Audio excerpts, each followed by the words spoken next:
he takes a tub, a bluish tub, and then he starts picking up rocks. You're picking up rocks, you're throwing rocks at me. And I started putting my head down like that. And he picks up another pile and threw it at me, and I just went like that. And then that's whenever I went ahead and 911, what is the address of the emergency? It's at the Safeway gas station on Main Street. Some kids just shot a guy. Okay. What's the phone number? I have it on video. Farmington police responded to reports of a shooting at a Safeway gas station in Farmington. The suspect was quickly taken into custody and claimed self-defense, backed by surveillance footage that appeared to support his story. However, investigators didn't yet have the full picture. A witness had captured a video that told a very different story. Farmington may be a small city, but with a crime rate nearly 50% higher than the national average, the Farmington Police Department relies on a real-time crime center monitoring the city through hundreds of cameras. Using details from the initial call, they began tracking the shooter's movements across town. Into a blue Ford Ranger pickup in the Safeway parking lot. Okay. I don't know the license plate number. They ran to it. Headed towards where? They're headed towards Home Depot. Okay. Let me know if you lose sight of it. Are you able to go to the man that was shot? Hold on. Let me know where the truck went. I think he's dead, dude. I think the guy's dead. Let me know if you're able to go to him. We're going to get him some help. I'm walking back. Armed with that information, officers were dispatched to the Safeway gas station located at 30th and May to secure the scene and locate the suspect. They're getting into a blue Ford Ranger pickup in the Safeway parking lot. Okay. I don't know the license plate number. They ran to it. Headed towards where? They're headed towards Home Depot. Okay. Let me know if you lose sight of it. Are you able to go to the man that was shot? Hold on. Let me know where the truck went. I think he's dead, dude. I think the guy's dead. Let me know if you're able to go to him. We're going to get him some help. I'm walking back. I'm walking back right now. Armed with this information, officers on duty were dispatched to the Safeway gas station, which was on 30th and Main.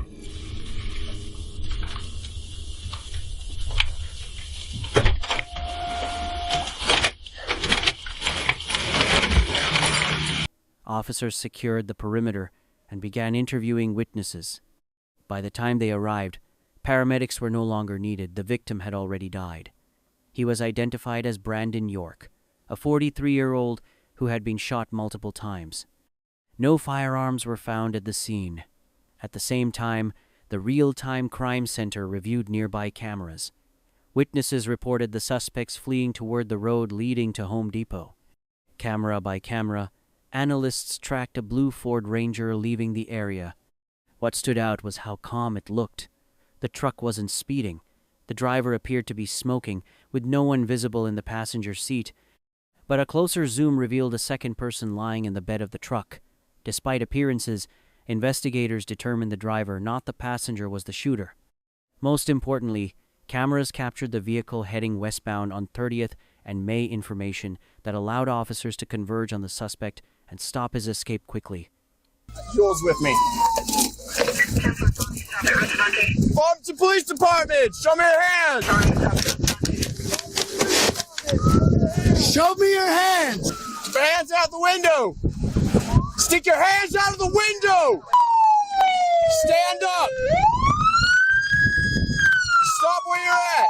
You, sir. Turn around. Both of you, face away. Walk back towards me. Keep walking. All right, we're gonna go up. Get down on your knees. Put your hands on top of your head. All right, you got hands. Thank you for cooperating. The duo surrendered quietly. The two suspects surrendered without resistance. The driver remained silent during the arrest, while the second man insisted he didn't do anything, distancing himself from the shooting. There's someone else in the car. I didn't do anything. I didn't do anything. All right. I didn't. All right, occupants of the vehicle! Exit the vehicle now! I don't know who else is in there. It turns out his claim was true. He wasn't the shooter. He had only fled the scene with the driver and was later cleared. Investigators also confirmed there was a woman in the passenger seat, believed to be the driver's girlfriend.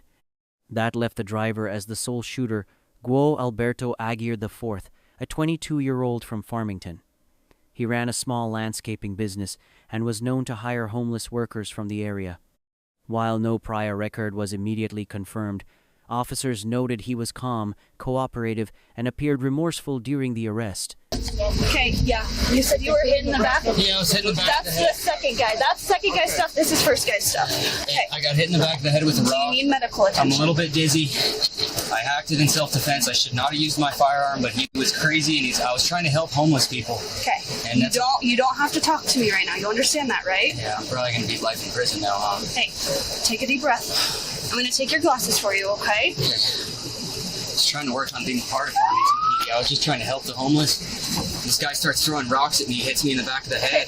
Can I look at the back of your head? Yeah. I should not have used my firearm. I felt threatened. It's probably the lawyer's thing now.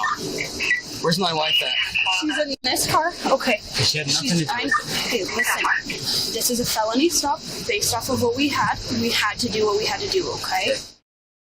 So, and your name is Guillermo Alberto? Aguirre Alberto IV, yes, sir. Okay. And your last name is Aguirre? Aguirre, yes, sir. Okay. Let's see. I'm sorry, I stink a little bit. I haven't showered in about a good 2-3 days. So That's fine. I'm trying to help homeless people, and I shouldn't even have my firearm on. But I acted in self-defense. I had to. Well, that's what I want to talk to you about. You mentioned a girlfriend. Was she present? She was not. She was going into Smith's. There's some people that live behind Smith's, or so it is Smith's, Albertsons. Where's that? The area in which I was in, that's Smith's, right? Safeway?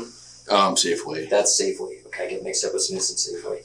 There's some people that live in that back lot over there, and my whole thing was I was trying to get a landscaping deal started, and what I was doing is I was going around town trying to find homeless people that may want to help me with that.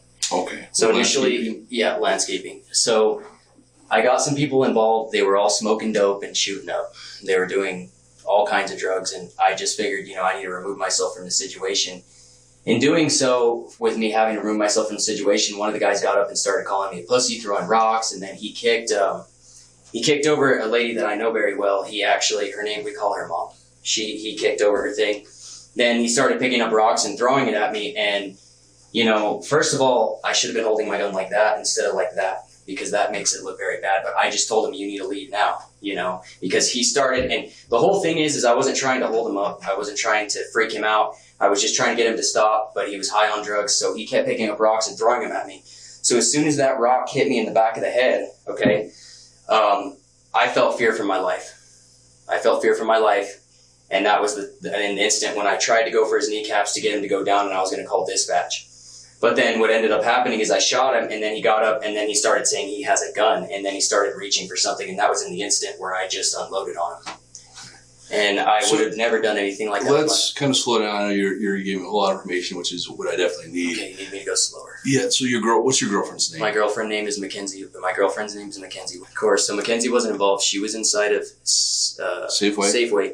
She came out to the truck with Gatorade and Pepsi, which is I was going to take it to the homeless people in the back. Okay, so who was present? Okay, so Mackenzie Woodworth was not present. Okay. She had nothing to do with it. Not present. She was not present, no. Now, I told my wife that I was going to walk over there and I was going to try to round up some homeless people and see if they wanted to get some landscaping going. So she was unaware of this? Unaware of the whole thing. Okay. She came out, she texted me and said, and it's all in my phone if you guys want to go through that. Okay. She was unaware, and she basically texted me saying, I'm out in the truck and I'm waiting for you. Okay? So I went out to the truck, we ran out to the truck, which the one thing is, trying to catch up to Nick. I was trying to tell him something. I don't know if he heard me, but I was trying to say, we can't flee from the scene. Fleeing from the scene is probably the worst thing. He's all, come on, let's go home. So of course, in my mind, a flight or fight response kicked in, and I felt like, okay, it's time to leave then. But then again, we should have stayed at the scene as it was, and then we could have handled it there instead. And then, it probably would have made the case look a lot better than it's looking right now. Because fleeing from the scene is a bad idea. And I know that because I'm working on my GED to become part of Farmington PD, but I don't know how that's going to look now. At this stage, he accepts full responsibility for the shooting. He does not blame his girlfriend or his friend, and maintains that the homeless man threw a rock first, an account that multiple eyewitnesses independently confirmed. See? I called it in. The lady was getting some stuff, but okay. I came in, I'm looking at my bike over there. I just came in. Okay. And this gentleman was pushing these two young kids away, throwing rocks at them, and they were harassing him. But this guy these young guys were harassing him, but he tried to push him and get him away, like with the rocks. Okay, so. And from his overall tone and body language, he seems compliant and will go so far as to stage what happened. The way he describes the encounter raises concerns, referring to the victims as homeless junkies and repeatedly framing himself as someone who was trying to help comes off as condescending. From a more critical view, it sounds like an attempt to position himself as a savior. What actually triggered the rock being thrown, something said or done beforehand, remains unknown, with no camera or witness able to confirm it. Remember, I need to place people at that corner. Okay. So Mom and Ron were there, Nicholas was there. Yes, sir. And this guy was throwing rocks. Who did he throw rocks at? He threw rocks at me and Nicholas was peacefully trying to get him to leave, and I was peacefully trying to get him to leave. As soon as I pointed my firearm at him, I said, "Look, you need to leave now. I felt threatened for my life." Okay. So I pointed my firearm at him. Okay, and I wasn't holding it properly. Okay, but I felt threatened. I thought he was going to walk away. He didn't walk away. He continued to aggress. And the whole thing is with me is I didn't know if he was going to chase me down. I didn't know if he's going to come. He's older than me. He's older than Nick. I didn't know if he's going to chase us down. I had no idea what was going to go on. So I used my firearm in self-defense. I had to do what I had to do. And, I've lived with an alcoholic father for years. I've had to deal with stuff like that before. Now, in the case that I've never discharged around anybody, this is the first time that I've ever had to use my gun for, self-defense, and I should have never had it on me. Because I've seen cases like this. I watch Blue Activity all the time. I've seen cases like this where the guy that acts in self-defense is the one who goes to prison, and plus, I don't even know if that guy is dead. Well, if that's the case, then he must be a fan of The Villains, the channel whose video you're currently watching and hopefully enjoying. Make sure to hit that like and subscribe button. It really supports the channel. Now, let's dive back in. He says, "Well, you said I have a gun." Yeah. With a seemingly airtight story and visible head injuries supporting his account, the shooting initially appeared justifiable based entirely on what he claimed. There was no CCTV capturing the incident itself, raising the possibility of a reduced charge. In New Mexico, manslaughter is a fourth-degree felony, carrying up to 18 months in prison, a $5,000 fine, or both. Just as detectives were preparing to view Guillermo Aguirre's actions as self-defense, a single piece of evidence surfaced, one that completely unraveled his version of events. 111, what is the address of the emergency? It's at the Safeway gas station on Main Street. Some kids just shot a guy. Okay. What's the phone number? I have it on video. The caller didn't just provide the shooter's identity, she captured the incident on video. While Gmo was being interviewed at the station, Lily Monclova remained at the scene, working to locate the witness whose footage could change everything. Like I said, I'm Detective Monclova. So what can you tell me? What happened? So I was coming to Tomos, and I pulled in from the turning lane here, and I heard this gentleman. I don't know his name. Okay, so hold on. You were coming from on Main Street? Yeah. And I turned in. The video tells a different story. After being struck by a rock, Brandon York is shot once and immediately collapses. The shooter already had the gun drawn, and there was no clear reason for any additional shots. Once prosecutors reviewed the caller's video and testimony, the case shifted dramatically. The driver was charged with second-degree murder and aggravated assault with a deadly weapon. He later pleaded guilty and was sentenced to 15 years in prison. He is currently serving that sentence at Lea County Correctional Center. The second suspect was never charged. If this case shocked you, check out the next story, another killer who didn't realize he was being recorded.